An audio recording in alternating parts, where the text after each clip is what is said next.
नहमदहु व नसल्ली अला रसूलिहिल करीम अम्मा बाद फ़ौज़ बिल्लाहि मिनश्शैतानिर रजीम बिस्मिल्लाहिर्रहमानिर्रहीम।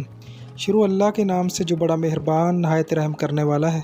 तबीरनामा 126 देखने वालों को मैं खुशामदीद कहता हूँ और उम्मीद करता हूँ कि आप सब खैर खैरियत से होंगे। आज का अनवान है ख्वाब में आंधी देखना, आंधी में अपने आप को गिरफ़्तार देखना, आंधी सुर्ख देखना।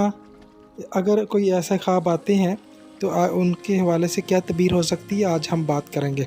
इससे पहले कि हम इसके हवाले से बात करें, आप लोगों से गुजारिश है कि मेरे चैनल को सब्सक्राइब कर दें, वीडियो को लाइक और शेयर कर दें और बेल आइकन को प्रेस कर दें ताकि हर वीडियो आप तक पहुंच सके। तो चलते हैं आज की तबीर की तरफ।